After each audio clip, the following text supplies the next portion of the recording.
ہجوم کی جانب سے خود ہی الزام لگانے، خود ہی عدالت بن کر فیصلہ سنانے اور پھر خود ہی سزا دینے کا بدترین سلسلہ رک نہیں رہا ہے۔ نہ حکومتی سخت بیانات اور کارروائیاں کام آ رہی ہیں، نہ ہی حکومت کے بڑے بڑے دعوے کام آ رہے ہیں، اور نہ ہی علماء کی مذمت اور فتوے مشتعل ہجوم کو اس ظالمانہ رویے سے روک پا رہے ہیں۔ توہین مذہب کے نام پر مشتعل ہجوم کی جانب سے تشدد اور قتل کے ایک اور واقعے نے ایک بار پھر پوری قوم کا سر شرم سے جھکا دیا ہے اور ریاست کی بے بسی کو ایک بار پھر واضح کر دیا ہے، اور ہمارے اجتماعی معاشرتی رویوں پر سوالیہ نشان اٹھ گیا ہے۔ پہلے سیالکوٹ میں توہین مذہب کے نام پر سری لنکن شہری پریانتھا کمارا کو مشتعل ہجوم نے درندگی سے قتل کر دیا اور اس کی لاش تک کی بے حرمتی کی گئی اور سیلفیاں اور ویڈیوز بھی بنائی گئیں۔ اور اب خانیوال کی تحصیل میاں چنو کے گاؤں میں ایک اور ایسا دردناک واقعہ پیش آیا ہے جہاں مشتعل ہجوم نے توہین مذہب کے نام پر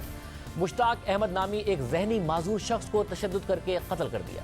اور یہاں بھی مقتول کی لاش تک کی بے حرمتی کی گئی اور ملزمان تصاویر اور سیلفیاں بھی بناتے رہے۔ مقتول پر قرآن پاک کے اوراق پھاڑنے اور نظر آتش کرنے کا الزام لگایا گیا، لوگوں کو اکٹھا کیا گیا اور پھر مشتعل ہجوم نے پہلے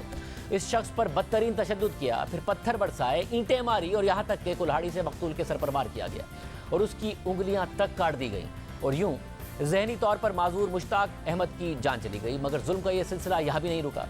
سیالکوٹ واقعے کی طرح قتل کے بعد بھی مقتول کی لاش کی بے حرمتی کی گئی۔ ملزمان مقتول کی لاش کو درخت سے لٹکا کر لاش پر بھی اینٹیں برساتے رہے۔ مقتول کے بھائی نے کل جیو نیوز کے پروگرام نیا پاکستان میں بتایا کہ کس طرح سے اس کے بھائی پر ظلم کی انتہا کی گئی، جبکہ مقتول کی والدہ نے روتے ہوئے حکومت سے انصاف کی اپیل کی اور کہا کہ میرے بیٹے کا ذہنی توازن ٹھیک نہیں تھا۔ جن لوگوں نے اس کو مارا ہے جی، اس کو رسیوں سے باندھ کر لمکایا گیا اور اس کے سر میں اینٹیں ماری گئی، اس کے ساتھ دونوں ہاتھوں کی انگلیاں وہ بھی کاٹ دی گئی۔ اس کے باوجود بھی انہوں نے وہاں رسے باندھ کے جی درخت تھا جی اس کے ساتھ انہوں نے لمکا دیا، وہ وفات بھی ہو گئی، اس کے بعد بھی وہ مارتے رہے۔ اس کا ذہنی توازن ٹھیک نہیں تھا، میرے انصاف چاہیے، مجھے انصاف۔ اس پورے واقعے کے دوران پولیس کے کردار اور غیر ذمہ داری پر بھی سوالات اٹھ رہے ہیں، کیونکہ عینی شاہدین کے مطابق پولیس پہلے تو دیر سے پہنچی اور پھر جب پہنچی تو خود کو بچانے کے چکر میں مقتول کو بچانے کی کوشش ترک کر دی۔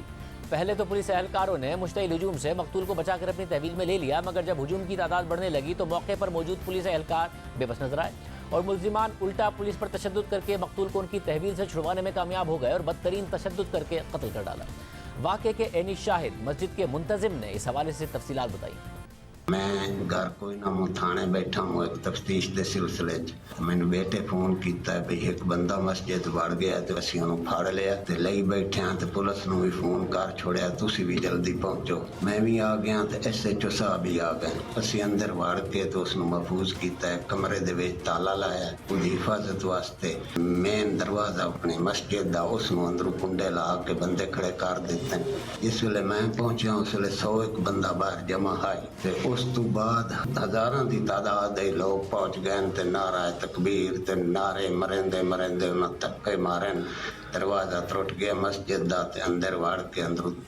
اگلا تالا بھی ترٹ گیا ہے تے اندروں بندہ انہاں ساڈے کول ایس ایچ او صاحب بھی ویدا رہ گیا، میں ہی ویدا رہ گیا، پولیس دے اور اہلکاری 2-4 کھلے انہاں کٹ کے تے بجا کے باہر لا کے مار چھڈیا نے کوٹ کٹ کے۔ پولیس کا دعویٰ ہے کہ اب تک مجموعی طور پر 128 ملزمان کو گرفتار کر لیا گیا ہے، جن میں سے 21 سے زائد ملزمان مرکزی ہیں۔ اس کیس میں پولیس نے 33 نامزد اور 300 نامعلوم افراد کے خلاف قتل سمیت سنگین جرائم کی دفعات کے تحت مقدمہ درج کیا ہوا ہے۔ آج سینٹ میں بھی خانیوال واقعے کا تذکرہ ہوا۔ مختلف جماعتوں سے تعلق رکھنے والے سینیٹرز نے ہجوم کے ہاتھوں قتل کی سخت مذمت کی۔